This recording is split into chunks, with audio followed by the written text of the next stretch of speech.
must be our goal and our guide.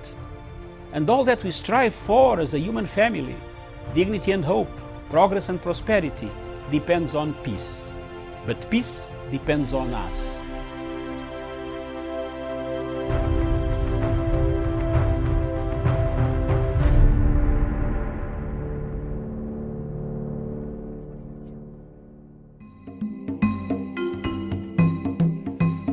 Fellow Africans, since 1957, when Ghana gained independence, there has been quite a lot of political, social, economic indicators on the African continent that show that Africa has progressed from pre-independence Africa to post-independence Africa. Ghana, your beloved country, is free forever. From now on, there is a new African in the world. That new African is ready to fight his own battle and show that after all, the black man is capable of managing his own affairs. 66 years down the road, Africa finds itself with the first country, Ghana, having gained independence. We find ourselves still locked up, controlled, manipulated, instructed, logistically supplied, equipped by foreign powers that dictate our agenda. Africa is endowed with plenty of minerals, resources, good weather. The climate is so favorable for the growth of food enough to sustain us. But we find ourselves in countries where hunger is killing people. Hunger is killing people because most of the people have taken to arms to fight wars, conflicts. Starvation has taken the place of development. In most African countries like Sudan, South Sudan, Central African Republic, Cameroon, Nigeria, in Biafra, and north of Nigeria there is Boko Haram, Somalia in the Horn of East Africa. We have taken to conflict instead of development. Development was the key indicator.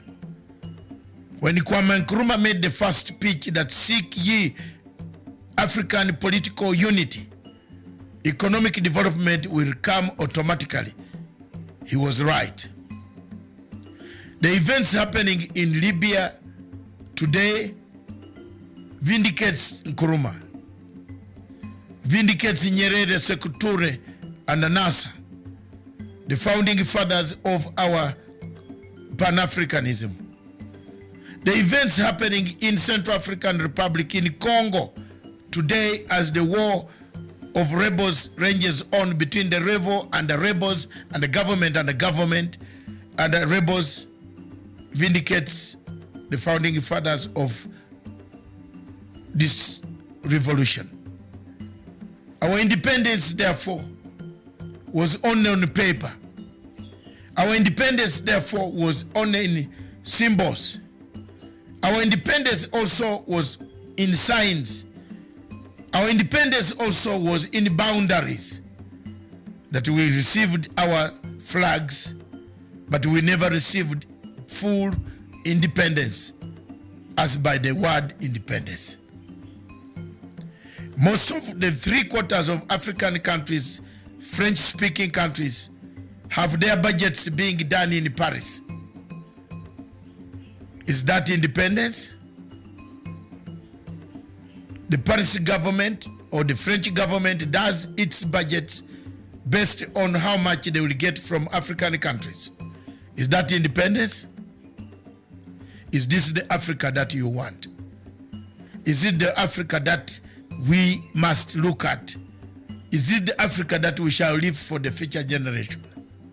If the answer to you is yes, then so be it. But if the answer is no, you agree with me that this is not Africa we want to live for the future generation. Our generations and the future generation need to find a legacy. What is the legacy that Africa and African Union will leave for the future generation? The wars ranging in Libya, in South Sudan, in Khartoum, in Mogadishu, in DRC Congo, in Amazonia, in Cameroon, Boko Haram, Mali, in Mauritania, the uprisings in Algeria, all point to one thing, that yes, we are not yet independent. We are still controlled by external forces. Thank you.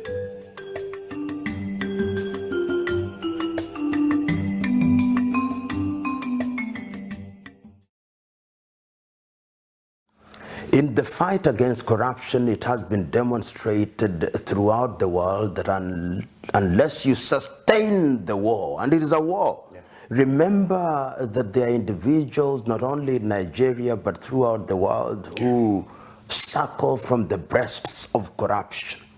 And they are not just about to win themselves off the suckling. They must be forced out of it, and they'll fight back. Because there are individuals, even in government, in all sectors of government, who now take their children to school on the basis of money corruptly acquired. They live in houses that are corruptly acquired. They do everything on the basis of things that are acquired through corruption. So when you want to stop it, they are going to kill you. They are going to ensure that you are neutralized. These are the people that you are fighting against, because these are individuals whose conscience is dead. And they are going to do anything on earth to prevent you. In fact, when one chooses to fight corruption, one must remember that he or she can't be eliminated at all times. And what President Buhari, and indeed any other president in the world, must do is to recruit the population. If the population has been wedded to the idea that corruption is a bad thing, then that is the beginning of the success of that battle. When I see, for example, your former Minister for Petroleum being investigated in the United Kingdom without being a sadist, I'm very happy. Because if you look at the wealth that he is alleged to have accumulated, that is unexplained wealth. Even if she lived for 1,000 years, she would never make that kind of money. James Ibori, who was prosecuted, convicted, and served sentence in the United Kingdom, what lacks in Africa is punishment. Impunity is alive and well in Africa. And we, the electorate, as I say times without number, are in the business of celebrating thieves. We must stop. Yesterday, Barrister Farana said it very well, that we camouflage theft by giving them nice English names: money laundering, fraud, embezzlement, and all those veneers that make them look as if it is some kind of nice game. Let us call these men and women by the right name. They are thieves, stealing on an industrial scale. They are murderers. And once we begin to call them like that, and they have a mark of Cain upon their forehead, and we shun them. Has it been done in African countries? Yes, it has been done. And I keep on repeating, in countries such as Tanzania, they are being dealt with. In Rwanda, they are being dealt with. In Mauritius, they are being dealt with. In Botswana, they are being dealt with. Once you begin to deal with them, then the others who may want to behave like them will begin to take the cue. We must, in the nature of things, earn what we earn through the sweat of our brow. That is the only way in which Africa will realize their potential. Many of these individuals who are in positions of leadership in Africa don't want to leave because they are thieves. And they are scared. They are scared that if they left office, they would be prosecuted. And my view is that they should be prosecuted. You know, individuals such as Hissène Habré, who we know what he did, was it in Chad, are a good example to the leadership that impunity will not thrive. Because I've been talking to a friend of mine from the Cameroons who tells me what is happening in their country right now. And other African countries are blind to it. It doesn't even occupy the headlines of the neighboring newspapers of the country's neighbors' newspapers. Yet the Cameroon now should be in the same position as we see the conflict in Catalan in Spain. Yet we are attacking it in page 13 in newspapers in Nigeria, in Liberia, and other countries. The time has come that Africa must learn and realize that the world is not bothered about Africa. The world is only bothered about Africa when they want to take the resources of Africa. Then they bother. They want oil, they bother. And I'm using the word bother in a very deliberate fashion, not in the traditional orthodox fashion. They bother when they want to take our timber. They bother when they want to take our bauxite, when they want to take our cocoa, when they want to take our uranium. But they don't bother about us. They come to our continent without disrespecting the elephant, and they want to preserve the elephant so that they can come and watch the elephant, but they don't care if 100 Africans die. They want to preserve our monkeys. They want to preserve our leopards and our other animals, but they don't care about us. To them, Africa is a zoo of sorts. And until the day that we Africans realize that we are on our own, we are going nowhere. And very soon they are going to shut us out, if they have not shut us out already. We'll not go to the United States of America, we'll not go to Europe, and I'm happy that we are being forced to stay in Africa. Let us stay in Africa and build Africa. I mean, what does Africa lack in terms of resources? What do we lack? If it is solar energy, which continent is capable of producing solar energy to light this continent and the entire earth? If it is hydroelectricity, what can we not generate? If it is minerals, if we wanted to make bombs, if we should, where do they get their uranium from? If it is timber, what don't we have? If it is human resources, we are 2 billion of us. And we are people who have intelligence. And yet we are kept in a constant state of conflict. The Europeans, the French persuading their former colonies that they are more French than they are Yoruba. They are more French than they are Wolofs and Mandinkas. The British persuading us that we are more British than we are Ibibio or Yoruba. And of course, when we find ourselves in that schizophrenic state, then we engage in internal conflict and they sell their arms to us. Tell me, which African country makes guns? None. I think Africans must recognize that bad governance is harmful to their very well-being, not only for the current generation, but generations yet to be born. This is a continent that has always had potential. These are people that have always had potential. But since we regained our independence from the colonialists, African leaders in many countries have consistently demonstrated that they are not working in the interest of their people. And that is sad, because many of the individuals who occupied positions of leadership are still beholden to the colonial masters. We see former French colonized nations, leaders who are beholden to Paris, those who are colonized by Portugal, beholden to Lisbon, those who are colonized by Belgium, beholden to Brussels, those colonized by the United Kingdom, beholden to London, and the single country that was colonized by Spain, Equatorial Guinea, beholden to Madrid. And this is tragic. Of course, currently, many African leaders are getting beholden to Beijing, and progressively the United States of America in Washington. The net effect.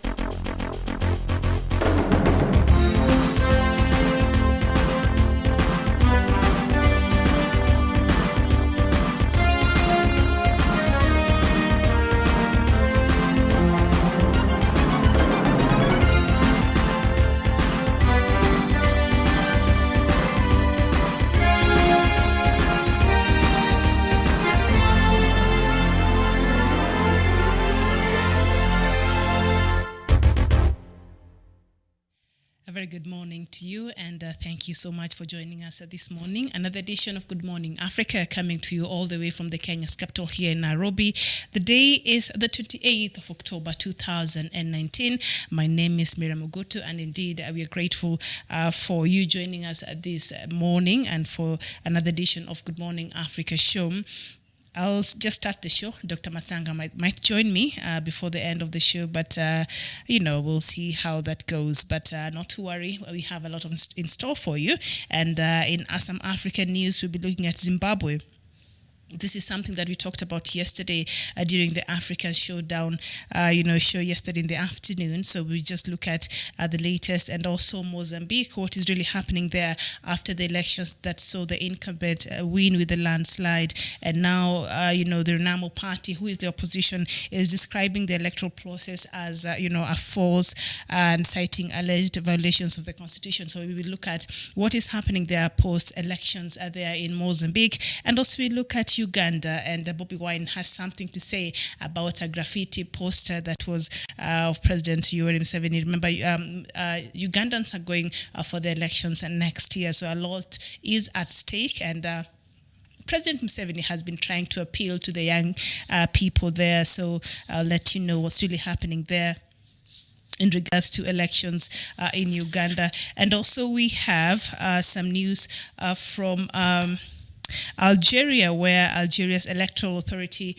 now says 23 candidates have qualified for this country's election. Remember, Algerians are supposed to go to election on the 4th of July this year, but the protesters refused, and at that point, there was no qualified candidate who came out to want to make the application and to run for the elections. And so elections are now scheduled for December 12th, but still the protesters are not satisfied with the whole process. They're still calling for stepping down and for accountability for some of the leaders who were part of Abdelaziz Bouteflika's, government there, and they're calling for them to face the law, which a lot of them has, including Bouteflika's younger brother, who is now serving 15 years in jail over, money laundering and corruption and other vices, but still protesters there are still demanding for more. And so I'll just let you know what's happening at the latest there from Algeria. And we'll look at Burundi. Some journalists were arrested, and now they're facing a couple of years in jail. We'll see what's happening really there in Burundi in terms of press freedom, which we know is non-existent in Burundi. And these reporters were coming from just one of private owned. There's only one. The rest have been closed down. Remember, Burundi even, had BBC, Voice America, all these international media houses vacate, closing shops there in Burundi. And so even as the country gears up towards the coming elections in, I think, was it next year or the coming year? But, President Nkurunziza has been very consistent in the manner in which he shows his distrust and against the media there. So we'll let you know what's really happening there as well.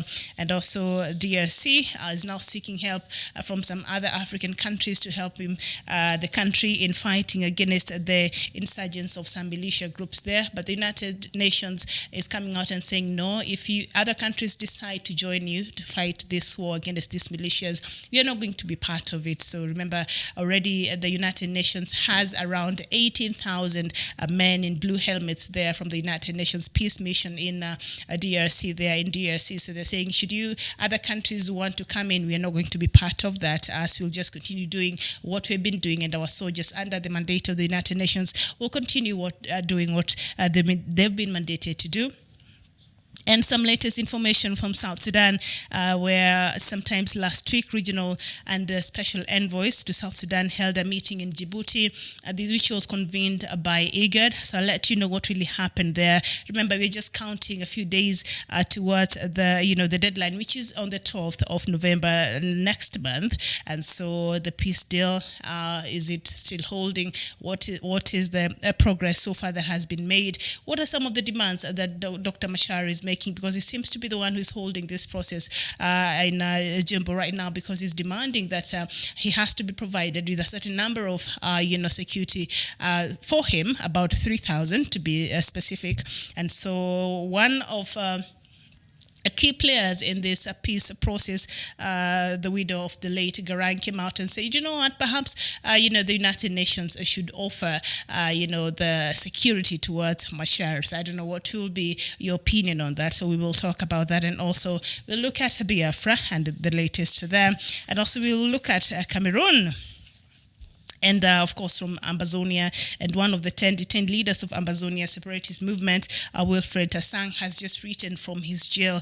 Remember, as these leaders have been jailed, they received a life, jail term there. So he wrote, and what would be the details of that, and what was he trying to address? So we will look at that. At the same time, there is apparently a dialogue that is being, mediated by, Switzerland. So what is the content of this dialogue between the Amazonians and the Cameroon government, and also in Nigeria? Remember, it is about almost now 86 days since Omoyele Sowore, the 48-year-old activist camp journalist who, has been held in Nigerian jail. Even after the High Court ruled that he should be released, the government is still holding him arbitrarily. So we will look at that. And so we have a lot that we have to talk about today. But right now, I'd like for us to just go through the news-making headlines here in Kenya. Quickly, we look at the front pages of the leading newspapers. Normally we look at the three, which is the Daily Nation, the Standard newspaper, and the Star newspaper. So we start with the Star newspaper. And remember, the BBI, is ready. The Building of Bridges Initiative report is ready and should be handed to the President and the former Prime Minister, Mr. Raila Odinga, anytime from now. And this has caused a lot of jitters in the different political, fractions in this country. And yesterday, of course, being a weekend, it's normally like a very busy time for our politicians here in Kenya. So that is where they go to events, they go to fundraisings, they attend funerals. And so they normally look for any opportunity. They go to church services, any opportunity they can just get a crowd and continue drumming, their support for whatever cause that they believe in. So yesterday, Duale BBI Jibe kicks up storm in Mount Kenya. This is according to the Star newspaper. And it says Moses Kuria terms Garissa member of parliament tirade against a central facade. That is in on page 4 and 5. Maybe we just take a look at a line or two of that, and then we can continue from there and just see what is it that Duale says that has upset, Moses Kuria there. Have not heard from him in a while now. And so I guess now the BBI is out, or should be handed over to the president anytime soon. And so, people have to speak about it.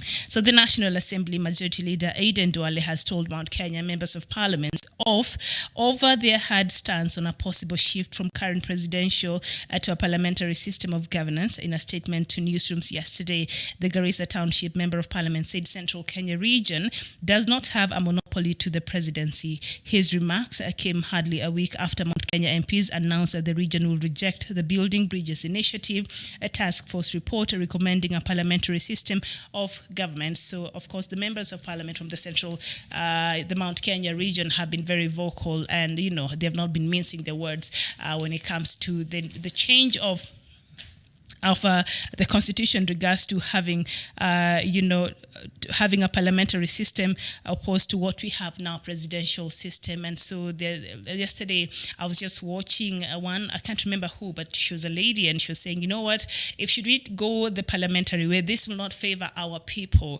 So she seems to be looking out, the interest of her people. But what is the interest of Kenyans? What will be best? What will serve Kenyans best? I think that is what sometimes our leaders fail to see. What will be the right thing that will serve all Kenyans, that all Kenyans will feel included in? What is the kind of system that will make sure no region in this country feels excluded when it comes to the services, the government reaching to the people, and just in touch with the presidency? Because as it is now, how our electoral our system is right now, it is the winners takes all, and that has been the basis of why our elections here, it's a matter of life and death, and literally because we see a lot of Kenyans dying every electioneering period. period. So the BBI has, is just trying to get solutions and ideas and from all Kenyans' walks of life. And it did that since it has been doing that since last year, and just trying to find out what will be the right way for us Kenyans to move forward, what will be the right solution, for some of these problems. And I think we were talking here yesterday, and if you were tuned in, then there's something, we were talking with Dr. Matsanga, and he said, there's no way we can talk about BBI without mentioning electoral reforms, because this has been the core of the chaos, of the mayhem, of the foolishness we see in this country. Every 5 years, that has costed people a lot of lives. Innocent lives have died. If you were in this country or you had the events that happened in post 2007 and 2008 general elections, it was ridiculous. And some Kenyans are still trying to heal from that time. And what brought us to that is the election and the way our electoral, structures are as it is right now. It's not. We have seen it's not working very well for us. So now what could be the other alternative that will make sure that Kenyans, we don't have to get ourselves into this position every other 5 years? And of course, a lot has to do with the political leaders we have in these countries and their rhetorics and the careless remarks they make in public places. That also is one of the contributing factors even to the hate and we see against, Kenyans sometimes, especially during the electioneering period. So now, we've had the parliamentary system. We've had the presidential system since our independence. And how has that been working for us? Surely, if we went to the scoreboard, is it possible that we could be open to just try another system and see, will this work for us, like the system that is in South Africa? Should we adopt this? Will this be a good thing for this country? So I think this is the kind of ideas and opinions that the BBI was trying to seek across the country. Of course, among other issues, it was looking at not just the electoral reforms and how to just, that perhaps could lead to a referendum, because some of these things we have to go to a referendum and vote to change, because that is what the Constitution of Kenya requires. But also, could we be open just to see, are there other ways or means of just conducting an election that all Kenyans will just feel that, included, and it will not be a matter of life and death, and we can go vote, and tomorrow we just go back to our normal, duties.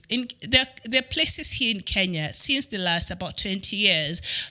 During the voting period, people literally travel to some places they feel they're safe. Either they'll go back to their countryside, the villages, or they just move and go stay with their relatives some other place, because they feel where they are, they're not very safe. And because of maybe their ethnicity or their political, where they're inclined. So it has been not very good for us. So we're just trying to find a solution that will not have us, going through all these chaotic electoral period. So let's just wait for the BBI. So of course, like I was just reading this story here, the members of parliament and the political leaders in the central province are not really impressed, and they really don't want this. And together with the deputy prime minister, not prime minister, but the deputy president of Kenya, he's not also been very open when it comes to this BBI. And so the president, like I said, there, Uhuru Kenyatta, together with the opposition leader Raila Odinga, will be receiving this report anytime from today. We don't know what time. Maybe they'll surprise us the way they surprised the country when they had that famous handshake that happened in the steps of Jogo House, that is the president's official office, last year, after a very acrimonious electioneering period that saw us go back and have a re-election of the president, because the presidential results were disputed. The opposition took it to court. That was in 2017. We had our elections in August. Then we had to have another repeat election in October. And then after that, it was just chaos and hatred. And we could see even some fractions and political fractions in this country even saying perhaps Kenya should be divided into two, so that other part, those leaders and those tribes could remain in one half of the country, and the others who feel that they've been marginalized, they've been could just go and form another country. So things were really that serious for us here, as ridiculous as that might be. But actually, even the calls for secession was gaining momentum. And so you sit down, like me, from where I come from, my villages in the western part, of Kenya. So that means if I want to travel to, say, to the coastal part, which is the far east, the eastern part of the country, then I don't know, I would require what? A passport. It's just ridiculous. So we're just happy as a normal Kenyan. We're just happy that the president and the former prime minister, they were able to reach out to each other. I don't know who did it first, but whatever the case. But they were able to just put their differences aside and try to find a way to bring Kenyans together. And since the handshake, as much as, of course, there has been some very, discomfort that has been felt, especially with the allies of the president and the former prime minister, because they did not even involve. The president did not involve his deputy or his other people around him, and the former prime minister did not involve his NASA core leaders, which is Musalia Mudavadi and also Kalonzo Musyoka and others. So this was a shocker to all of them, and we saw it the way they reacted after this handshake, and they could not believe, why were we left outside? But and why were we not part of these negotiations? Why are we not included? But it is apparent if these factions were included, or these other people were included in these talks, even the handshake would never have happened, because it's just the headlining position a lot of these leaders would have, that would have dragged, and the meeting would never have happened. So I think, in their own wisdom, the president and the former prime minister said, you know what, let's just put these other people outside this conversation, and let's just me and you.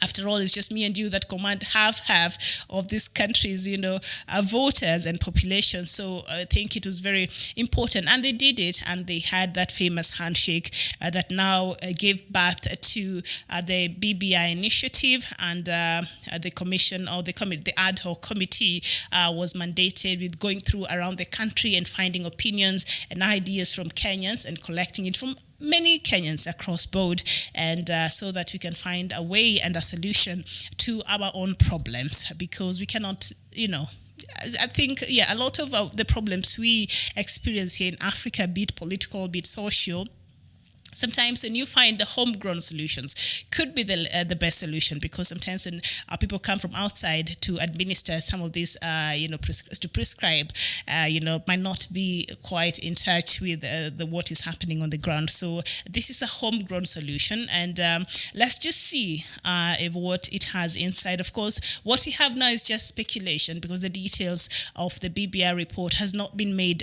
public. So what we have is just speculation. This could be inside. This could be inside. And of course, Kenyans have their own expectations. So we'll see, will the expectations of Kenyans who are in support of the BBI will be met? And will the fears of the people who are not in support of the BBI, will the fears be addressed when the BBI report is finally out there? So that is something that Kenyans are waiting now. The president last week was in Sochi in Russia. They were meeting with the Russian President Vladimir Putin, and I think it is something we mentioned here in passing, but the interest that everybody wants to have an alliance with Africa.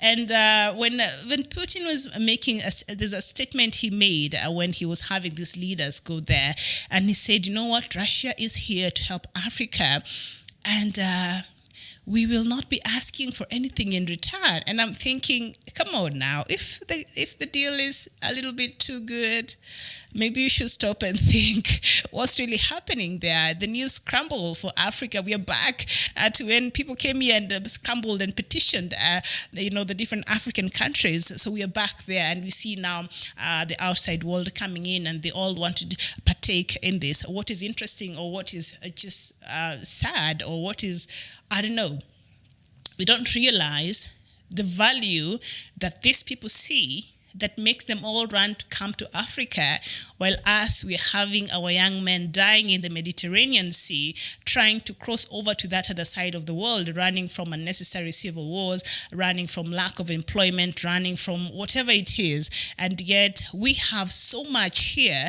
that is now attracting all these people who are coming here and trying to seek all this partnership with Africans, which I at the end of the day, they are going to benefit more than we do, because it has always been like that. You know, the balance, there has been an imbalance in the manner in which we associate with the outside world, in the manner in which we trade with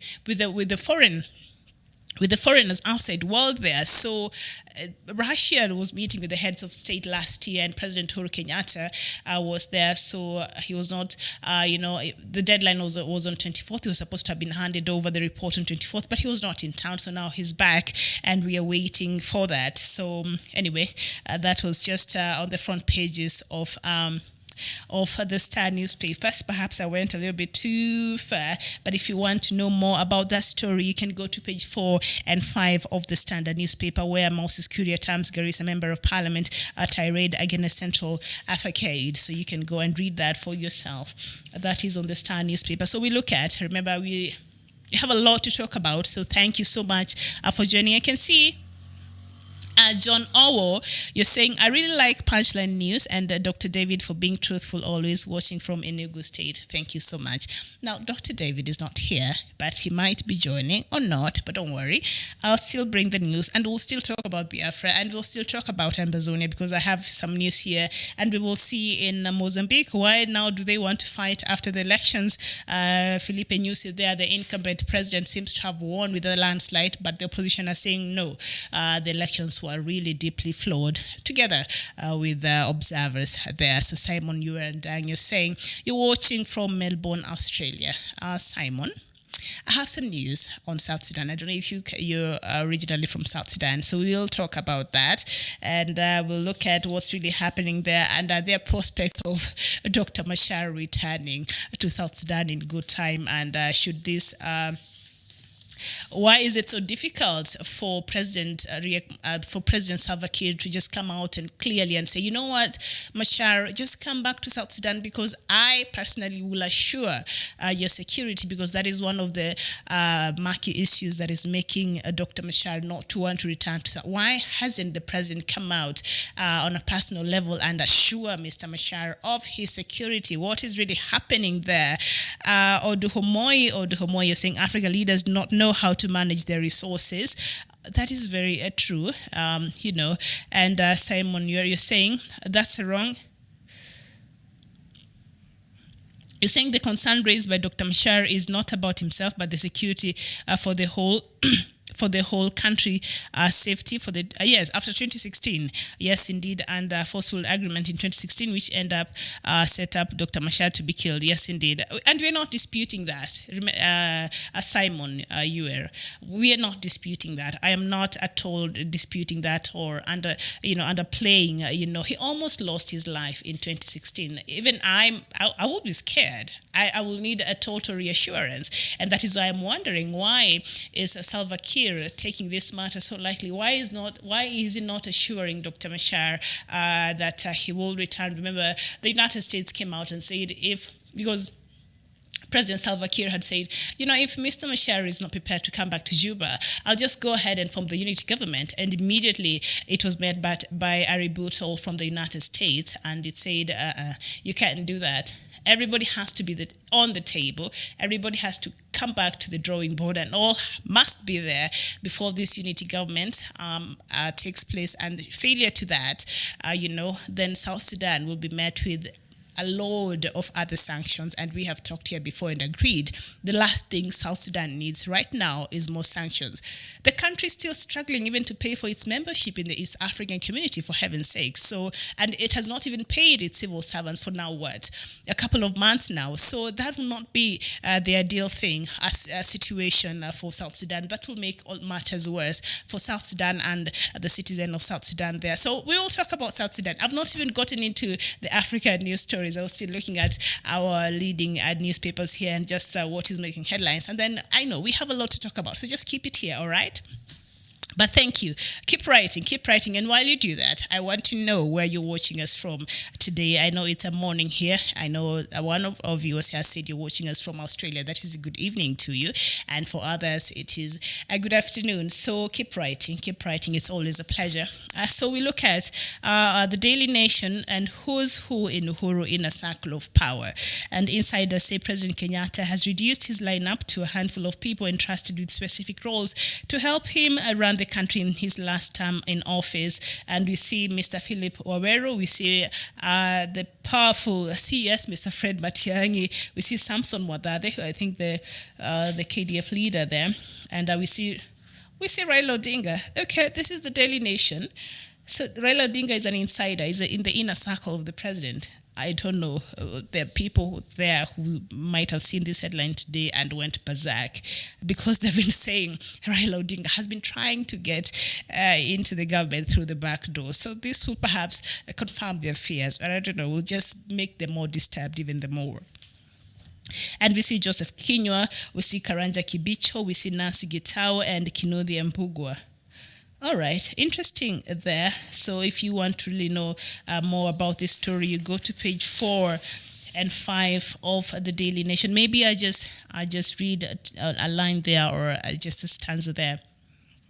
Now, as he navigates the last stretch of his second and final term, President Kenyatta has entrusted a close circle of confidence to run the show for him as he seeks to ensure that he establishes a formidable legacy. Mr. Kenyatta has had a difficult presidency, partly because he had to implement an expensive, top-heavy, devolved system of government where sleaze, weak structures, and egocentric battles became the hallmark of the new structure. And it continues to say that with time running out for him, the president is now relying on a small team for his kitchen cabinet to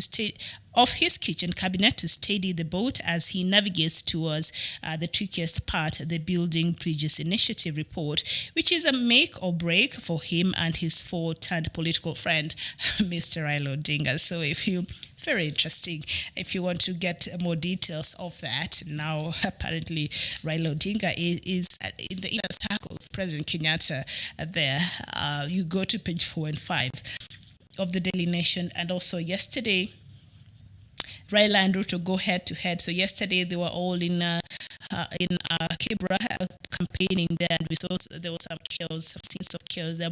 ODM supporters clashed with Amani supporters there in Kibra. Remember, after the death of Kibra Member of Parliament in August, the constituency is set to go for an election, I think the 8th of next month of November. So it has been a tug of war there, and the Kibra constituency is considered, or for a long time has been considered, a stronghold for the opposition leader there, Raila Odinga. So will he be challenged, or will the person that is running on behalf of the flag bearer for ODM, will this make and break for ODM party? Will this test, if at all, still ODM is still the popular party in Kibra constituency? So that is just, we'll see that after the elections next month. And all systems go as exam starts. Ministry says it is well prepared for the national examination, and 8 police helicopters are on standby to take examination papers to all areas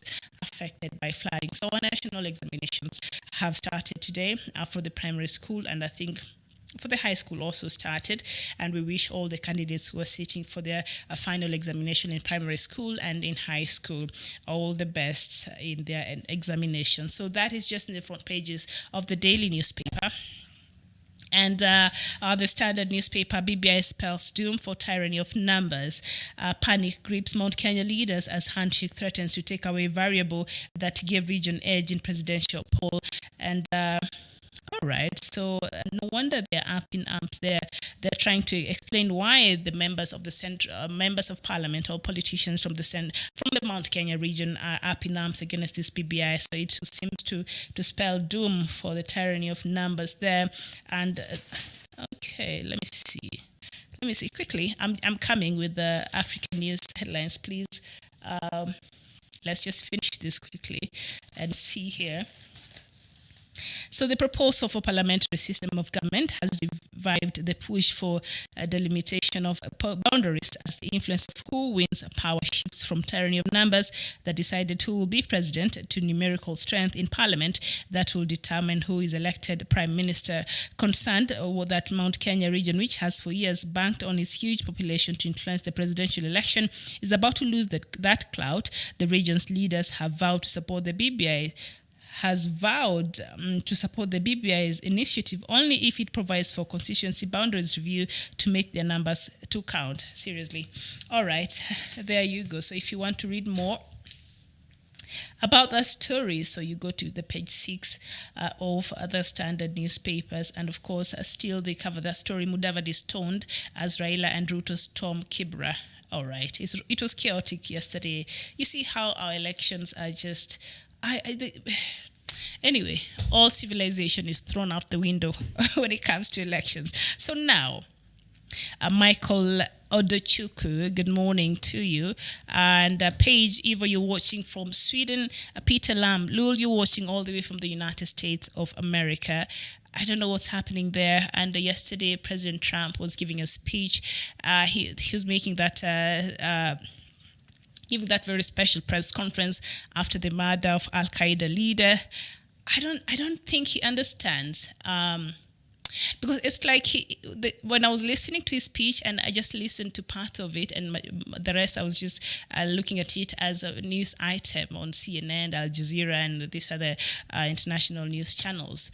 It's like he was just on the face of ISIS, all the way a kid will just like on your face kind of thing. And that is, I don't know if that is how you win when it comes to these ideological wars, with the people, sects like Al-Qaeda. I don't know, that is not how you go on and boast, because you're only inciting more emotions to the sympathizers, to the hardcore followers, and we don't want these bombs just being all over the place. I don't know, this guy is just problem. You think we have problems here, Mr. Donald Trump. All right, so now... okay, so Simon, you're saying you came to learn that Kenyan politics is the same like the one-man system in Juba. Okay. It's okay, but you know what? That is why we have the BBI, and that is why we are trying to find a solution so that this madness can stop and that Kenyans will not find a need to, it will not be like a do or die situation. It's just elections. Can we just elect our leaders and just go away and just continue with our lives? So whoever person will be elected, we should be assured that he'll be able to serve all of us. That should be our concern, but apparently that is lacking right now. We must, if you don't have a person there, so we don't feel like we belong. So let's just wait for the report of the BBI. And so we start with now Zimbabwe. We are into the African news making headlines this morning. And Zimbabwe's government has condemned the United States' decision to slap sanctions on State Security Owen Ncube over his alleged involvement in gross violations of human rights, a state-owned Herald has reported. The U.S. State Department announced on Friday that it had incredible information on Mr. Nkube's role in state sanctions violence against peaceful protesters and civil society, as well as against labor leaders and members of the opposition leaders in Zimbabwe. And we move to Mozambique, where Mozambique's opposition has called for a rerun of the general election, alleging intimidation, violence, and vote rigging, claims the ruling party has denied. President Filipe Nyusi secured another 5-term after a landslide win in the general election. He won 73% of the presidential vote. In the final results announced by the country's National Elections Commission yesterday, his Frelimo party won just under 3/4 of the 250 parliamentary seats. The 17-member elections body approved the results by a vote of 9-8. The fact that, just a stop there, the fact that there are 17 members in the electoral bodies and they have to go to vote whether Mr. Filipe Nyusi has won or whether to vote to legitimize the elections result, that in itself already pokes a hole in the whole system. And then 9 votes in support of the incumbent and 8 votes no, the elections were flawed. 9-8. You tell me. We will talk about it. Anyway, we go to Uganda, where Uganda's opposition politician Bobi Wine has dismissed President Yoweri Museveni's appeal for support from youths living in informal settlements, saying he is to blame for their impoverishment. The musician turned politician, who is a self-declared ghetto president, ridiculed a mural of President Museveni, declaring the 75-year-old leader as a man of ghetto.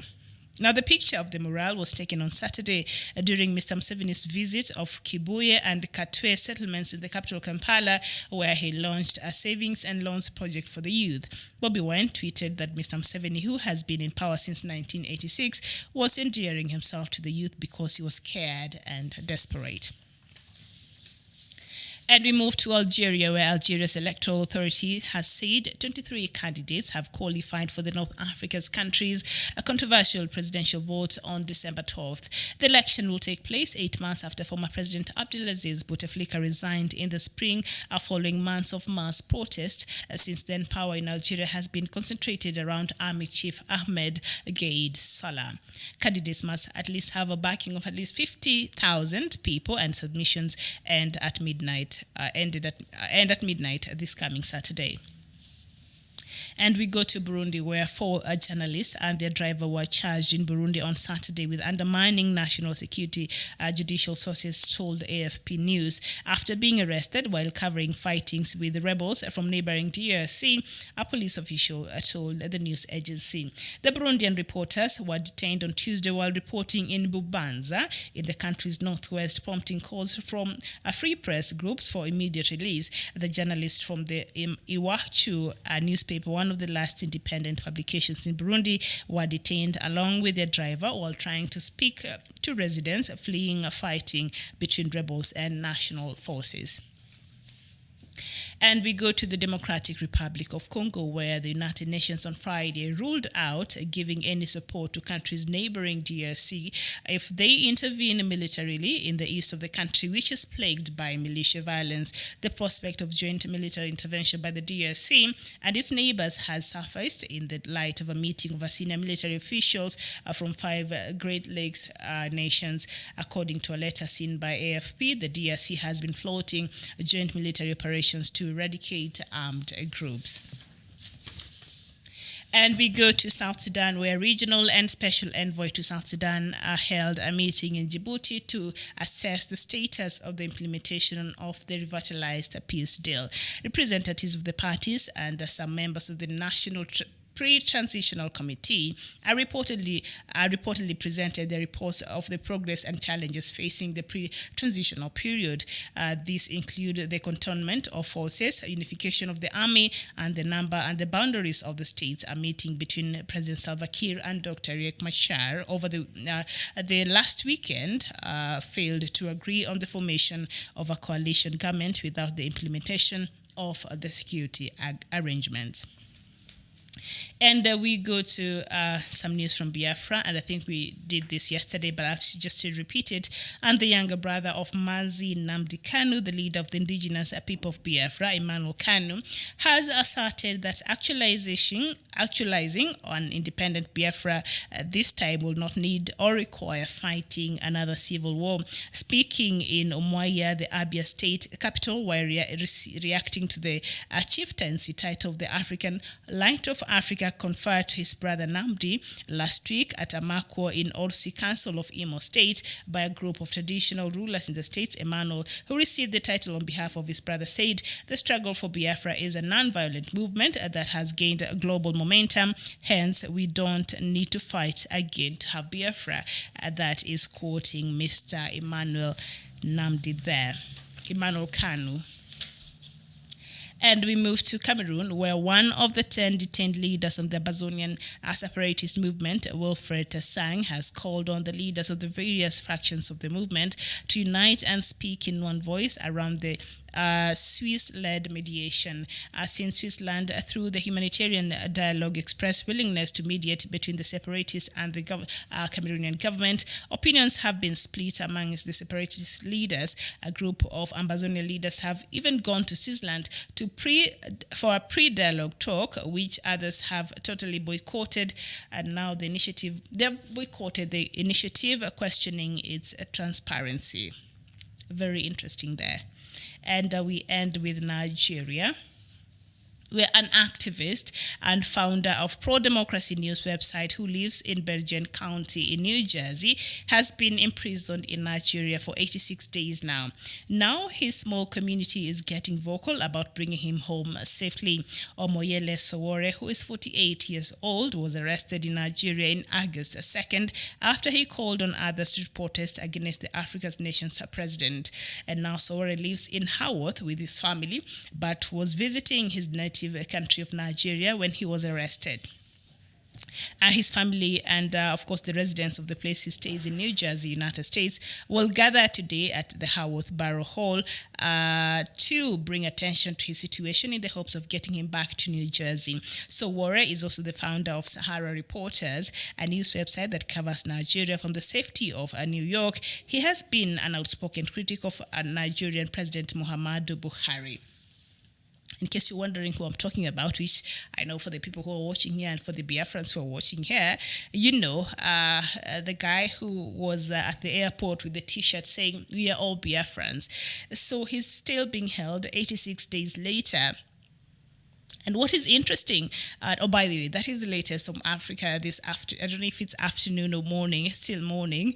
Thank you very much. And in case there's something I've left out there that has happened, please write to me and I'll just read it and share with the rest of our viewers across the world. So this activist, Mr. Omoyele Sowore, who's also a journalist, but apparently resides in New Jersey, there, New York in the United States, was arrested coming, at the airport, and he had a T-shirt that says, "We are all Biafrans." And I think he has a book that he writes about it, hashtag "We are all Biafrans." And, he's been arrested 82 days now. And what is interesting is, of course, he pleaded not guilty in September to charges including treason, money laundering, and cyber stalking for allegedly sharing false information about Buhari. So apparently he's running propaganda against the president of Nigeria, President Muhammadu Buhari there. So that is just one of the charges that he's being charged with. But a court denied a request by state security to keep Sowore jailed pending the charges, but he has not yet been released. This guy was arrested now, 86, going to 87 days. And he's still in jail there in Nigeria. The High Court already made a ruling to have him removed because the charges that were being preferred against him did not hold any water. And they said, you know what, in case he still continues with these charges and the court process, or if the government wants to appeal, he needs to be out already because what he was being charged did not warrant him to continue staying in jail. And so the High Court in Nigeria ruled that he should be released. So now, 86 days later, this guy is still in jail. This is what really makes me very sad as an African. And I don't know if maybe Dr. Matsanga keeps saying here that, when the drafters of democracy and things like that were making, they did not say this is how a democracy should look like, this is how the governance should look like, this is not. But come on now, if we have to develop as Africa, as a continent as a whole, the first thing that we have to be very careful with is the respect of the rule of law.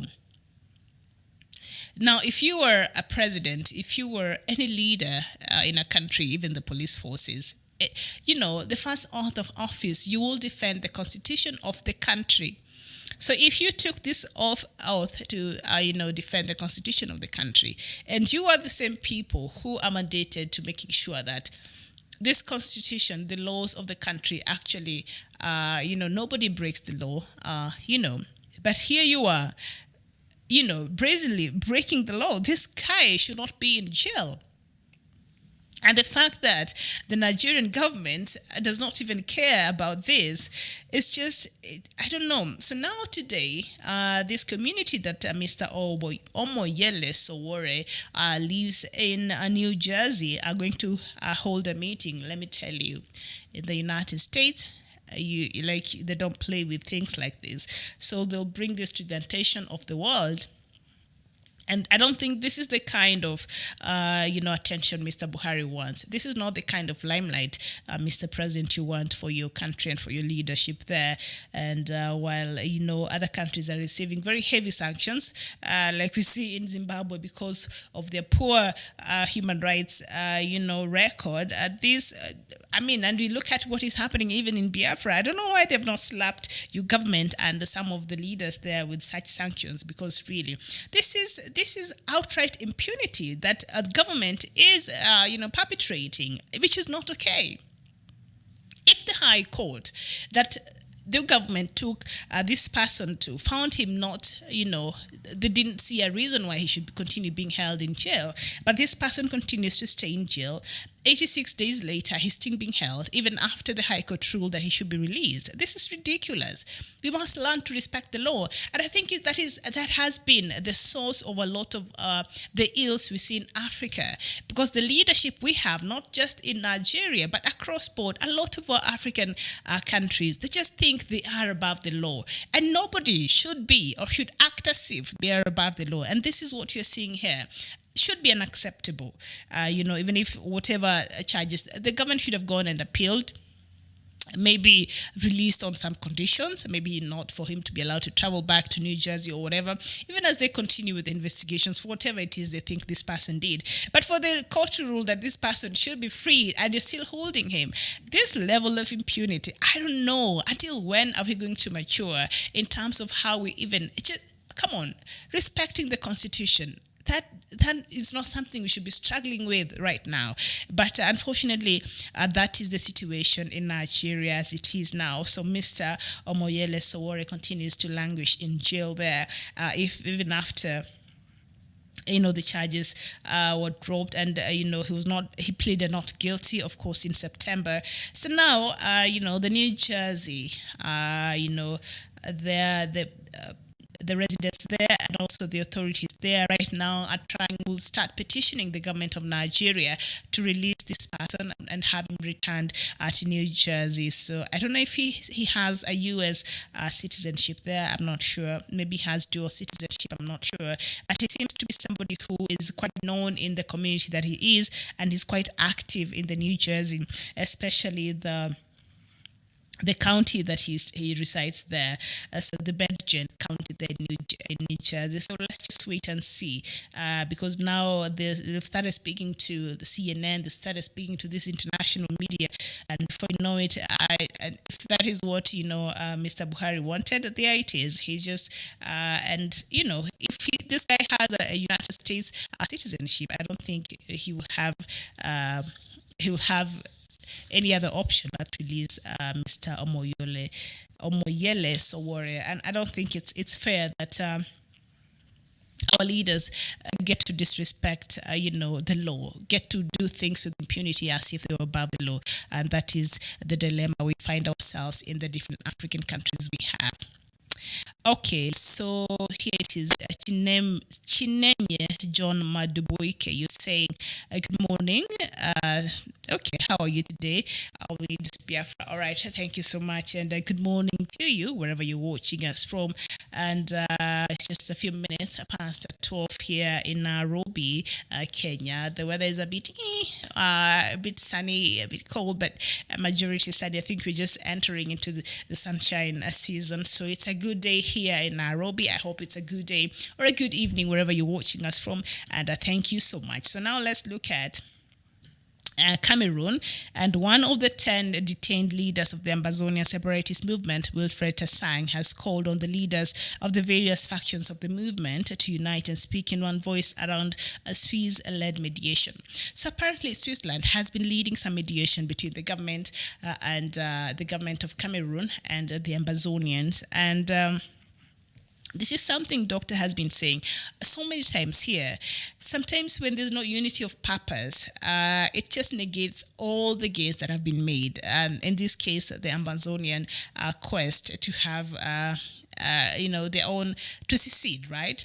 So they've not been speaking in the same voice, and this has seen, them defeat, their agenda already, or just finding a lot of difficulties, with the end goal that they have, and that is secession. So there has been some mediation talks that has been happening between Paul Biya's government and the Amazonians.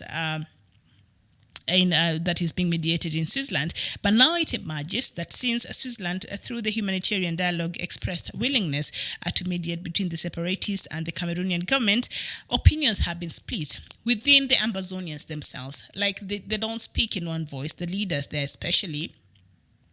And a group of part of the leaders actually went behind the back of others to meet with I've gone to Switzerland for pre-dialogue talks. Like, what are you doing? Of course, when you do that and you go at the, behind the other stakeholders and the other key players, obviously you've planted a seed there of mistrust. And so now others are saying, well, we are going to boycott these talks, because now we are questioning the transparency of the whole process. And how will this, serve in the advancement of secession for the Amazonians? I think this will not serve very well for the Amazonians. So I don't know why these leaders continue to do this. Remember, the top leadership is in jail right now, and even this is where one of the leaders, Wilfred Tasang, was writing, and he said, come on guys, you must learn to speak in one voice. You must learn to understand there's actually power in unity when you unite together as a movement. When you speak with one voice, when you stand together, it will be very difficult for anybody to come and infiltrate. But if you continue being divided the way it is, and the mistrust that has already been planted, then this will beat the whole process. This will not work very well, in terms of realizing the end goal for the Amazonians. I don't know why they keep doing this. I don't know why they keep dividing themselves. I think there's also some element of selfishness when it comes to the leadership in Africa, and the Amazonian leaders I see, they're not quite different. I don't know about the rest who are serving a lifetime right now.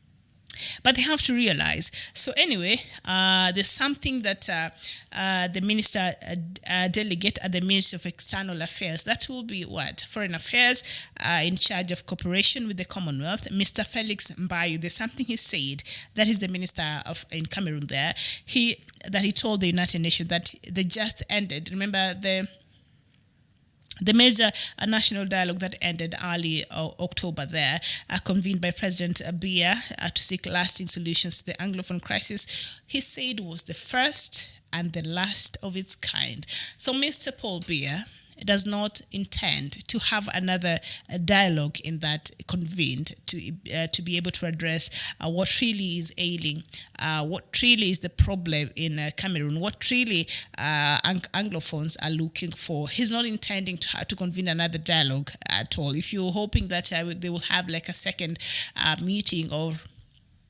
those meetings of that kind will continue. He spoke, of course, on behalf of the Cameroonian government, and he said that that was the first and the last of its kind, and they don't see that happening again. So now, look, of course, we know that the DAB national dialogue really was considered a very big fail, because whatever that was expected to be addressed in that dialogue was not really addressed. The matter of secession by Amazonians was not even considered. In fact, that was the precondition. That is not what they were going to talk about. Maybe they were considering seeing how they can merge the two languages, but that was not really agreed upon. They're still looking at some of the suggestions that were made during that dialogue. That was such a sham, because the leaders of Amazonians, who really truly represent their people, were not part of that dialogue. They're serving a jail term, we've said here before, and even others who really would have been there and been the voice of Amazonians were not part of that dialogue. So basically, the government had dialogue by itself, and of course other players leaders like the church and, other people who came there to give their opinion. But the people who really mattered and who were supposed to be in this dialogue were not part of this dialogue. But of course, President Paul Biya came out and really hailed the success of this national dialogue, and he said it is one of the best things that probably his government has done, especially for the people of Anglophone who really were not represented in this dialogue. And now his ministers come out and said this was the first and the last of its kind. So if Ambazonians are out there and you're hoping maybe a dialogue like this will be convened anytime soon, well, there it is from the minister who is speaking on behalf of President Paul Biya. He's saying, no, you're not going to have that opportunity. So I don't know. So of course the matter of Ambazonia was not brought up. The matters of secession was not brought up. So I don't know which way forward for Ambazonians. And maybe this is a conversation we need to have here when Dr. Matsanga is here. But also one of the things that is really working to really kill and to this movement, the Ambazonian people, is the lack of unity within the leadership. There has to be some level of unity, of purpose. So even this person is writing, Wilfred Tasang is writing all the way from the jail. And he's saying, come on, we have to come together. We must learn to speak in one voice. We must learn the power of being united. And if now some of you have gone behind the back of your other people that you are part of this movement, and you've gone for dialogue there in Switzerland, that is not okay. And you've already planted a seed of mistrust there. So that works against everything that Ambazonia is hoping to achieve. So come on now, you guys, you must learn to be united if at all you want to realize the country of Ambazonia. Okay, Mahrez Amir, you're saying you're watching from Texas, America. All right, thank you so much. Zhang Anthony, you're saying you're absolutely right, Miriam, as some people have been more betrayers than fighters in Ambazonia. One of our best, called Abdul Karim, came back from Switzerland and was abducted and is in what? In CET in Yaoundé under inhumane conditions. How then can any Ambazonian trust boys? Also, one who went for the preconditions was abducted on his way back. Now see. Okay, thank you there, Ogebe Omot Ochan. You're saying you're watching from Germany. Thank you so much. All right. All right, keep writing. So there it is. So Ambazonians, I think you guys, you must be united if at all you want to realize this very wonderful dream that you have, and to realize having your own independence in the country. Then unity has to be there. But you want to sneak behind the backs of other people that you are together with, then that will not be. That is not okay. So we go to Zimbabwe. This is something we looked at yesterday. Perhaps I'll come back and talk about it later, but just look at Mozambique. And now, the final results, of course, was announced by the country's National Elections Commission yesterday. And, the president, who is also the leader of the Frelimo party, President Filipe Nyusi, who is the incumbent, has won another 5-year term with a landslide. He got 73% of the presidential votes. And what is really happening in these elections, as I was reading this news this morning, there are about 17 members in the Electoral Commission, right? So these 17 members, you're supposed to vote for, to approve the results. Like, how do you vote to approve the results? Didn't the people not just vote and you're supposed to just give out the results at the people? You know, how we handle elections in Africa. Now, Mozambique has been in chaos. You hear people are being killed and kidnappings are happening. But look at this process the way it is now. So a 17-member elections body that is supposed to approve the elections results that have been voted to by the people. You're supposed to relay the information, the voting, I don't know. Here it's biometric, which is still very challenging for us, and we're still trying to come into it. So I don't know how that happens there in Mozambique. But 17 members now. So out of the 17-member elections body, 9 voted to approve the votes, the results, and 8 voted against it. Say 9 out of 8. So is the opposition right in saying that these elections was not free and fair? Is the opposition right in calling for a rerun of the general election? Because they're alleging there was intimidation, there was violence, there was vote rigging, and of course the ruling party has denied these allegations. So is the opposition right? Seeing even how the electoral body, their members voted to approve the results of the elections. 9 out of 8. 9 supported, approved the results, and 8 said no. So the difference of one person. So, I mean, if it was, say, out of 17, if 10 approved, or say 15 approved and 2 did not, that will give it more legitimacy. But 9 out of 8, what is happening there in Mozambique? That goes to show either, these electoral officials are aligning with one side of the divide. I don't know, but if these are the results, and even the electoral body is divided right in the middle, then perhaps, the opposition could be right in asking for a runoff of the elections and saying, it was not free and fair. Of course, the opposition party has described the electoral process as a facade, citing alleged violations of the constitution. So let's just see what will be happening there in Mozambique. Okay, so we look at... do we look at Uganda and Bobi Wine after seeing a photo of a mural of President Yoweri Museveni, sort of a graffiti on the wall, a mural there in one of, low-income areas there in Uganda, and the president was calling himself man of the ghetto.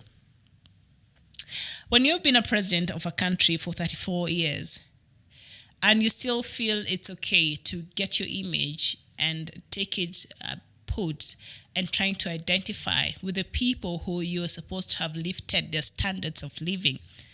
When you've been in leadership for 34 years old and you feel as if Islam is something that you need to glorify, when you've been in power for 34 years, and you're not ashamed of the impoverished state of the people that you have been leading for the past 34 years. And in your mind, you sit down and you feel this is the right place for me to go put a mural, a big graffiti sort of, and then call myself the man of the ghetto. Like, are you serious? When did we start glorifying the degradation, the inhumane conditions that our people are as leaders?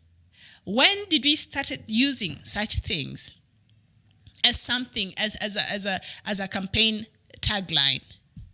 When did poverty started being something that a president who has been in power for 34 years is something that you would actually be glorifying and feeling that if I say it like this, if I call myself the man of the ghetto, then these people will vote for me. President Museveni has been in Uganda for now, how long now? 34 years. So I don't understand. So he had this wonderful mural, a huge photo of him. I think it was graffiti, a sort of a graffiti on a certain wall there in a slum in Uganda. And besides it, he writes, man of the ghetto. How is this even okay? Because, Bobi Wine has been calling himself the president of the ghetto, because he connects very well with the young people. So I think President Museveni was just trying to connect with the young people. I mean, you're 75 years old. You've been there for 34 years old. For 34 years, leading the country. Why do we still have, people living in poor conditions there? that you feel a need to go and put a mural of yourself, calling yourself a man of the ghetto, while you're supposed to be doing some things properly that will improve the life standards of your people. Do you think President Museveni missed the point in this mural he went and, put in, where is this place? In Kibuye and Katwe settlements in the capital Kampala? Like, are you serious? Do you think he missed the point? Going to put this mural there and glorifying poverty and glorifying people who are living, below the means of any acceptable standards for a human being. People who are living in abject poverty. You go there and you put a mural of yourself as a president, and you put a tagline there that you're the man of the ghetto, as if poverty is something that you need to celebrate as the leader of that country. I don't know whether to be upset or just, I'm like, is President Museveni still even in touch with what is happening? This is ridiculous. And of course, Bobby Wine had a go there, and of course he responded to the president, and I don't even want to get into it, but I don't know. Do you think this is okay? What President Museveni did, putting a mural of him and calling himself with the tagline "Man of the Ghetto." Why are we celebrating poverty? Why are we celebrating that our people are living in a way that is not dignified? Why are we glorifying that? I thought as a leaders we should be ashamed that you're not doing enough to make sure that our people are living better. You go there and you call yourself a man of the ghetto. Come on now. You tell me. When I was preparing for this news in the morning, I was just reading it right now. I was like, what? This is not okay. I not looked at it very deeply. I was just looking at the response by Bobby Wine. But now I'm just reading it and I'm thinking, come on now. You can't go to, as a president, you go to and then you call yourself man of the ghetto. And yet you've been the president in that country for 34 years.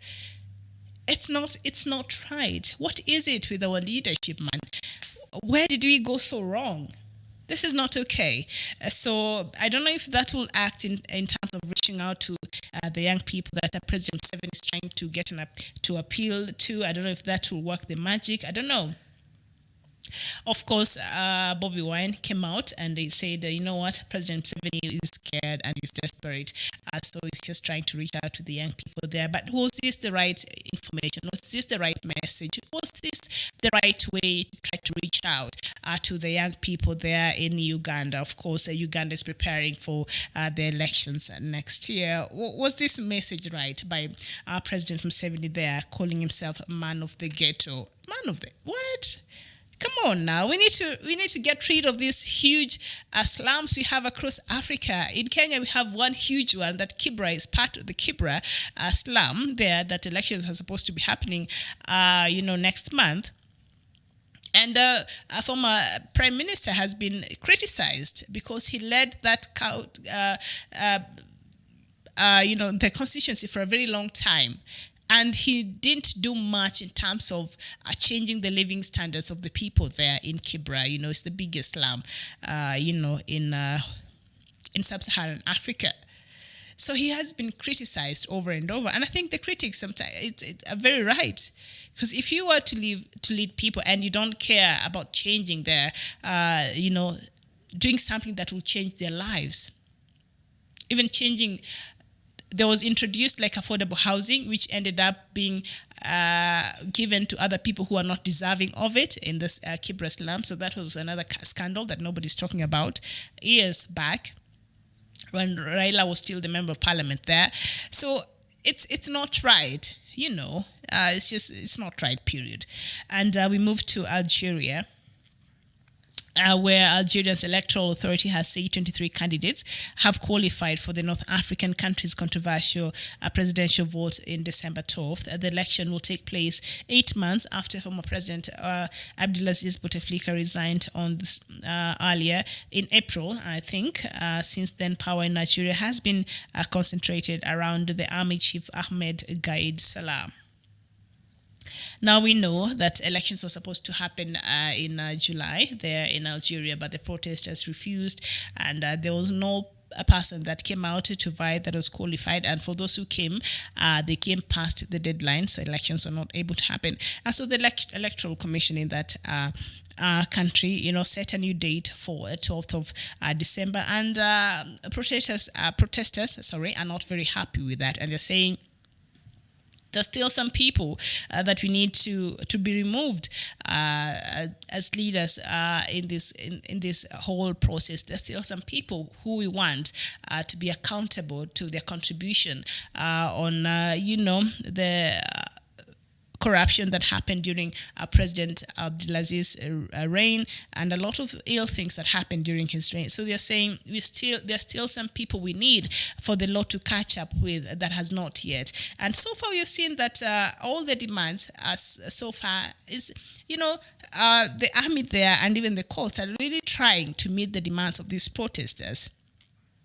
And they're still saying they will not go to vote in December 12th. So what exactly does Algerians want at this point? I think people will be asking, because the president that you did not want in power, we've removed. The people that, a lot of them that you've been wanting for the law to catch up with actually have, including the younger brother of former President Abdelaziz Bouteflika. He's having now 15-year jail term over corruption, money laundering, and other things that, he was part of when his brother was in power. So at this point, it's very difficult to know what Algerians want, but they're saying what we want is people who will be who will be responsible for these elections should not have served previously during President Bouteflika. Anybody that is affiliated to the leadership of President Bouteflika is not even supposed to come near the preparation for the elections, and should not even be part of that. So that has been one of the things that they have been demanding for. And also anybody who's still holding any public office or who held public office during the reign of Bouteflika and seem to have committed several economic crimes or any other crimes against the country must be held accountable. So Algerians are not relenting in their quest for that, and they're saying, you know what, elections can wait. So far, we're doing well without a president. We're doing very well without a functional parliament. We're doing well without, with things the way they are. Elections is not our first immediate problem. That can wait. What we need is this for everybody who is supposed to be held accountable to be held accountable. So that has been their demand. And of course, the army came out and said, even for those who are standing for the elections, for the candidates who have given the names for vying for the 12th December elections, they're not backing any candidate. People should just go there on their own. The army is not backing anybody. They're not siding with any side. They're just there to make sure everything is in order and all the structures are in place there in Algeria, even as they await for the new president and for them to just hand over, because right now, Army chief has been the one who has been the reins, of power there in Algeria since the ousting of President Bouteflika sometimes back in April. That was quickly followed by the ousting of Sudan strongman Omar al-Bashir. So this situation in Algeria. But as I have said here before, I think Algerians, I just love the way they are going about this. A protest. They only protest once a week, and the rest of the times they just go on with their lives as usual. So they're not distracting so much the daily activities of the country. But of course, at this point, the economy must be suffering, because who would want to come to invest in a country where there's uncertainty? So this is affecting the economy of that country, as there are things that requires for the president to assent to. There are things that requires for the deals with the outside countries and things like that. That requires a president in place to address and to deal with. So that is not there. So this is, in the bigger scheme of things, is actually affecting the economy of that country and the relations between Algeria and the outside world. It's affected it to some extent. But the day-to-day running of the normal Algerian lives have not been affected so much because they protest, they go to their homes. We've not seen any chaos. We've not seen any attacks to the protesters. We've not seen any chaos between the police and the protesters. So that is a good thing, which is something so rare here in Africa. Normally, you're met with brutal force, and that is something that has gotten Zimbabwe into a lot of trouble. And now we see that on Friday, of course, the government said that was going to be a holiday and that everybody in Zimbabwe was supposed to go protest against these sanctions that has been put by the United States and the European Union. And while they were doing that on Friday, guess what? The US, in a rejoinder, slapped more sanction on State Security Minister Mr. Owen Kube. You're saying, okay, fine. So you think the ones you've given is not enough?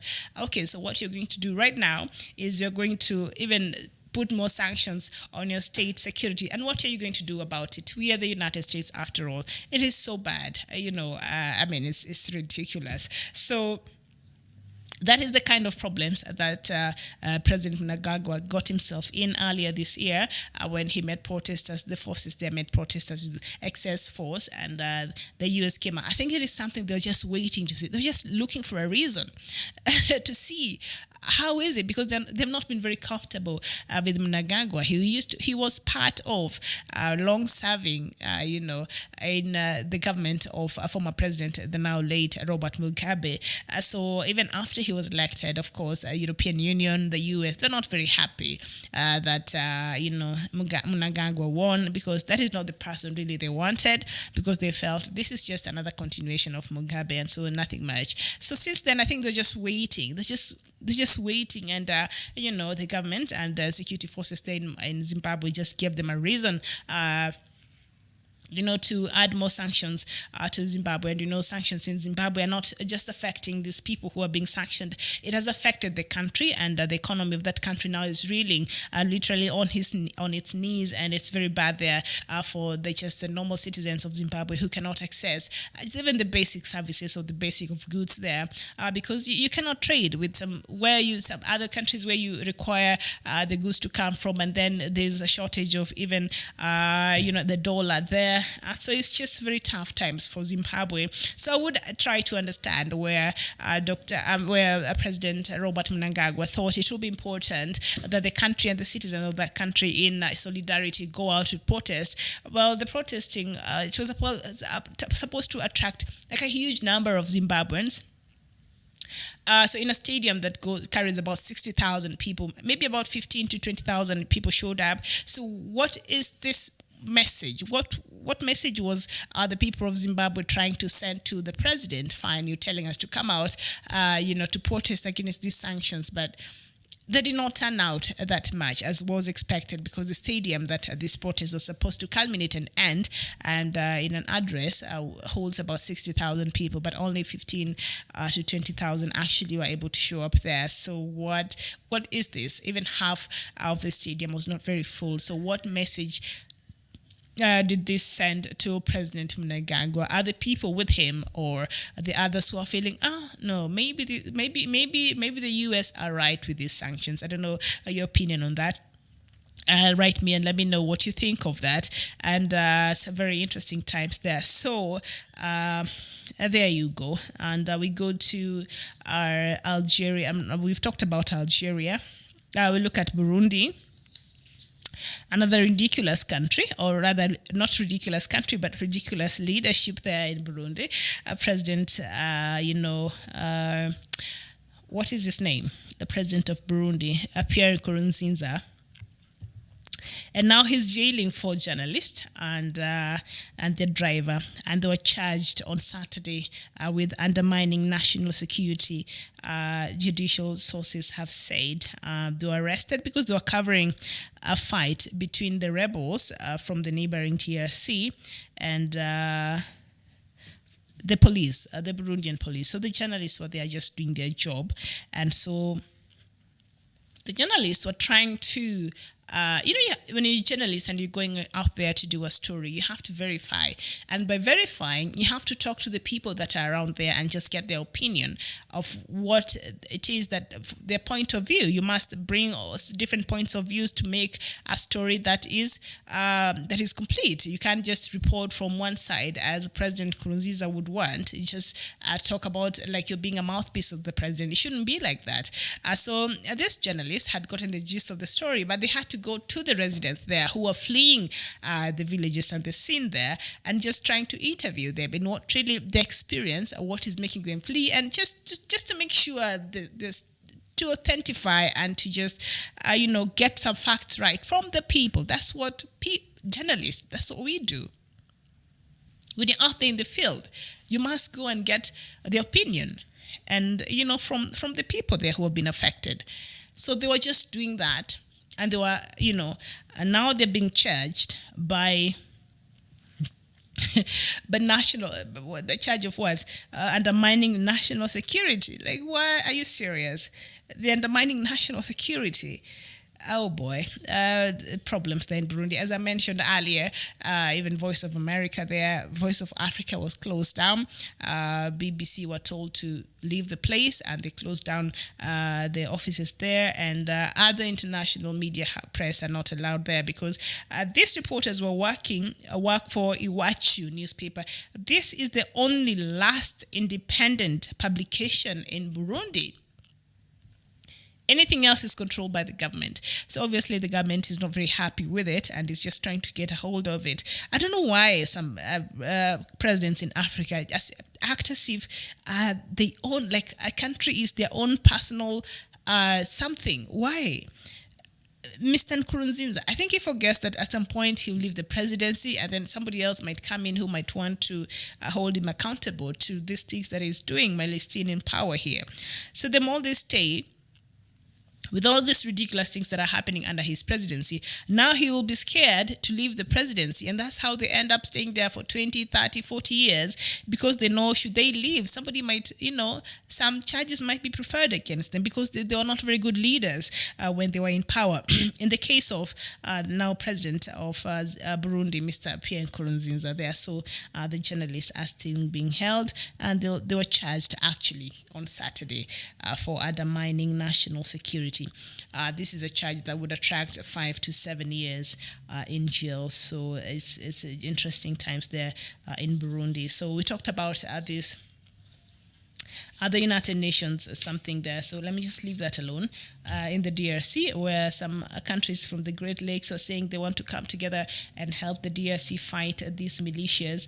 And the UN said, no, if these countries want to come in and help you, DRC, by their own volition, then you should not involve us. We already have 18,000 strong, troop there in DRC, so we're not going to be part of that deal. So if Tanzania or if Uganda, if Burundi wants to come in and help you, then well and good, but we're not going to be part of that deal. So the United Nations there, on Friday ruled out giving any support to countries neighboring DRC Congo if they intervene militarily in the east of the country. These countries, I think they just, like when we talk about South Sudan, and we're just about to talk about it just now before we get to Biafra, I think when you have conversations about South Sudan, and a lot of our viewers, especially South Sudanese, will come and say, you know what, but even this region, the IGAD membership, they're not really for peace in South Sudan, because these other member states get to benefit. Because when your troops go into South Sudan, you'll be paid. When you have refugees coming to your country from South Sudan, the United Nations Refugee Council somehow will be giving you some money to making sure, will be injecting some cash in the economy of that country. So I think I don't know if these countries are just honest about going out and helping DRC curb this militia, or it's just another opportunity they've seen that their countries will benefit. I don't know where, maybe I'm just being too pessimistic, but when you live in this continent, sometimes you can't take everything on the face value and from experience and what we've seen happening in this continent, I apologize for questioning so much. I mean, forgive me for being a bit skeptical over that move. Nong Chu, good morning, Africa. Good morning to you, and Mr. Nong Chu, and you're saying, accept greetings from Esu in Amazonia, where we get up with a normal Monday. Ghost towns, the ghost towns are still in place. Reports of Lanis who have been paid by the Cameroon army through its Yaoundé government to come from Taraba and fight against Amazonians.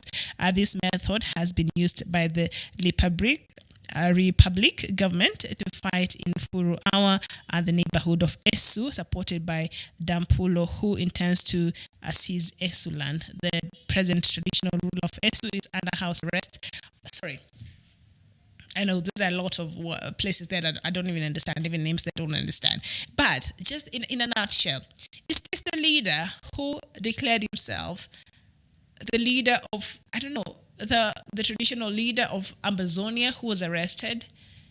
He came out and declared, he self-declared himself the traditional ruler, something like that, of Amazonia. Are we speaking about the same person? Did I get that story right? Because there's a story I was reading last week, and yes, he was arrested. Is he the same man that we're talking about? Okay, you let me know, Nong Chu, please clear that up for me, because these names, the Taraba and what, for hour, I can't even keep up. But just in a nutshell, confirm that is the same person we are talking about. So now let's look at South Sudan. I said before we end with Amazonia, and regional and special envoys to South Sudan held a meeting last week in Djibouti to assess the status of the implementation of the revitalized peace deal. Now, representatives of the parties and some members of the National Transitional Committee are reportedly presenting the reports of the progress and challenges facing the pre-transitional period. This include the cantonment of forces, unification of the army, which I think is something that we've been talking about here very, very much, and the number of boundaries, which is something also very contentious there of the asset of the state. A meeting between, of course, President Salva Kiir and Dr. Riek Machar over the other weekend failed to agree on the formation of a coalition government without the implementation of the security arrangements. So now, the parties also did not resolve the question of the boundaries and the number of states, and the government and some opposition figures have insisted on forming the government on November 12th. So now, what is interesting, that meeting was convened by IGAD. Now, last week on Tuesday, the Senate in the United States introduced a bipartisan resolution in support of the peace process in South Sudan. And of course, the U.S. lawmakers say the bipartisan resolution will support South Sudan's peace process, its efforts to transition to democratic rule. So here's the thing now.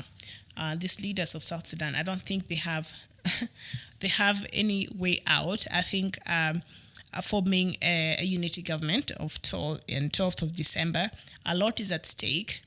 Forget even United States and its lawmakers and everybody else and these other external forces out there who are pushing to have this, make sure this happens. But just for the people of South Sudan, I think it's about time. It's about time. We can't see another postponement, another months being added, 3 or 6 or whatever it is. We can't see. I don't think that is what the people of South Sudan want to see. Another postponement. I don't think that is what the people of South Sudan want to see. So anyway, last week the United States Senate passed a resolution in support of the process, the peace process in South Sudan. So the leadership of South Sudan, there's no way out. This thing must happen, has to happen. You see the level of investment the US has, and in fact they already gave you a warning 2 weeks ago. Through the ambassador, and they said this thing must happen, and that thing of wanting to form a unity government without other players being part of it, that will only attract sanctions that are affecting Zimbabwe right now. and more sanctions for Sudan, South Sudan, that would not be okay. And so this must happen. So it's just a few days now to 12th of November. So we're just waiting and see what else will be happening there, in South Sudan with Riek Machar find it safe for him to return. So the wife of the former leader Garang there, Mrs. Rebecca Nyandeng, that is her name. She came out and she said, while they were giving their views, then she said, why can't the United Nations now then provide for the security that Dr. Machar is asking? Why can't they be the mediators? Why can't they assure Riek Machar of his security? And I was just thinking, okay, fine. And I understand. And we talked about this. And I think one of the viewers here even questioned why we think that this is not important for Dr. Machar to ask for demand for the security. And we understand the magnitude of this matter. Owing to what happened in 2016, I would be scared for my life if I was Machar. So the call is legitimate. His demand is legitimate. Of wanting 3,000 men just for him and his people to be, But now, should we bring in the United Nations security forces, to be the ones who are offering? And I think that is also something on some of the things that we proposed, that perhaps the United Nations should be should have like a buffer army that stands in the middle of that side and this other side. But until when? Until when? I think at some point we must decide that, what? Let's just try and just find peace within ourselves. And the lack of will in the South Sudan's leadership is what has brought this country to where it is today. Until when are we going to have the United Nations peace mission in South Sudan? Until when will a South Sudanese require to have another foreign army to ensure that they're safe in their own country? I don't know what is really happening in South Sudan. Why is it so difficult for the president to assure this person, his former, even his vice president, Riek Machar, that all is well, just come back home. I guarantee you your security with my own life. Well, that would be too much, but yes.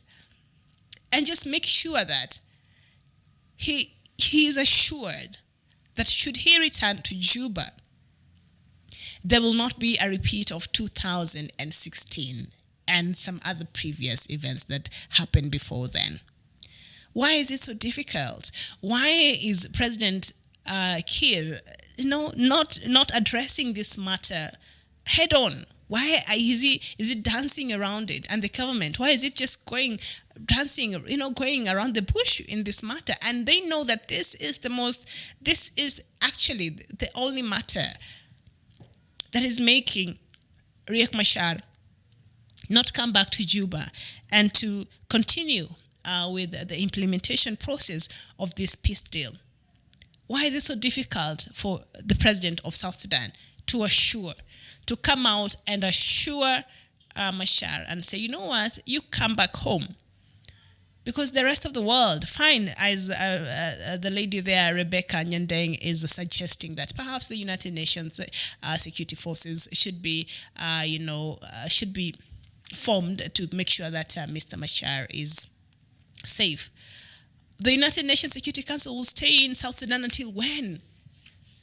There has to be. You see, the same way President Uhuru Kenyatta reached out to Raila Odinga and they said, this madness has to stop. This foolishness has to stop.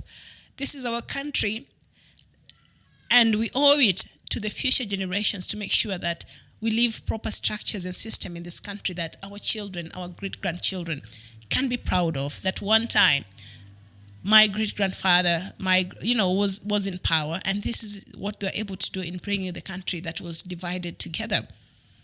So it was a homegrown solution. Imagine if we had AU backing at us, United Nations backing at us. That sometimes even leads to this hard stance you see in the different African countries. So the this matter of South Sudan, and we're just counting the days. Today is the 28th. So it's just a few days to go. On Friday, when was it? On Thursday, it was 18 days to go. So you can count for yourself since Thursday. How many days do we have until the deadline, which is on 12th of November? Why is it so difficult for the leadership of South Sudan, for them to really, really want this thing to work the same way everybody out there wants it to work? Why are they still giving and creating a room for these external forces to come in and benefit for this chaos that is in South Sudan? That is what I don't understand. And I know it is not very light as it might sound, but come on now, there has to be a will. There has to be a will from the leadership of South Sudan. President Salva Kiir has a responsibility of assuring Mr. Machar that should he return to Juba, his security is guaranteed. And should the country go the way of bringing in the United Nations Security Forces to make to offer security to Garang? Yes, but until when? Until when are we going to have external interventions in South Sudan? Come on now. These people must do better. And they have to do right by the people of South Sudan. That's all I'm saying. All right, so let's see what will happen there. Now we see the United States has passed a bipartisan resolution in support of the peace process in South Sudan. So there's no getting out of this one. There's no time extension. You've seen the pressure already. And I don't think South Sudan will be able to get itself out of this one now. I think they must do it. This is a do or die kind of situation right now for South Sudan. So we need Mr. Machar to be back in Juba. And of course, we need his security assured and other things that are contentions. We can't start speaking about the boundaries, which is also one of the things there that is causing the tension and the disagreement and that is hindering the formation of the coalition government. One of the boundaries. But how can you start speaking about boundaries when you're not even in the country? We need you there first, Mr. Machar. We need your security assured first. And then after that, you can start discussing other issues that really matter to the people of South Sudan. All right. Okay. I think when I speak with South Sudan, I think I get very, I feel like I'm getting too involved there in South Sudan, because where I grew up, growing up here in Nairobi, where we stayed, we had a lot of South Sudan people there. So the people I know and have grown up with and understand to some degree very much, and you could see these are people who wish they would just go back to their country and rebuild their country and be proud of their country and just, you know what, so maybe that's why. But anyway, let's not move. Let's just move to Biafra. So, our younger brother of Mazi, Nnamdi Kanu, leader of the indigenous people of Biafra, Emmanuel Kanu, that is the younger brother of Nnamdi Kanu, has asserted that actualizing an independent Biafra at this time will not need or require fighting another civil war. And this is something we talked about. He was talking, he was receiving an, they call it chieftaincy. What is that title? In Africa. That means the light of Africa that was conferred to his brother Nnamdi in his absence. Of course, he's out there. He can't be in Nigeria. There's a warrant over his head. And so that was sometimes back last week. And while he was receiving this award on behalf, this is Emmanuel Kanu, on behalf of his brother Nnamdi Kanu, he said, the struggle of Biafra is non-violent movement that has gained global momentum, hence we don't need to fight again to have Biafra. So I don't know, do you support his sentiments on this one?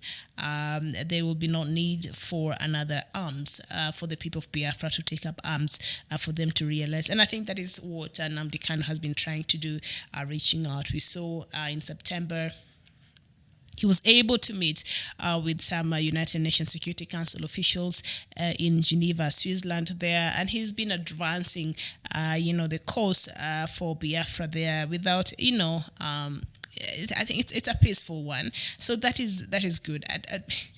When I saw the leaders of Africa meeting with Russia, and Russia was parading its armory, the guns and stuff from Russia, and you would see the look on our leaders, the presidents of Africa, and they were so happy how they want to acquire these state-of-the-art guns and weapons. And I'm thinking, oh my goodness, how many people will die? I was just thinking, like, why are they even excited about buying more guns here in Africa?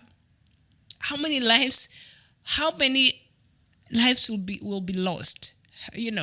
When these guns find themselves in the hands of people who are not supposed to be having them, So they were very excited. They were very excited about acquiring these new weapons of mass destruction.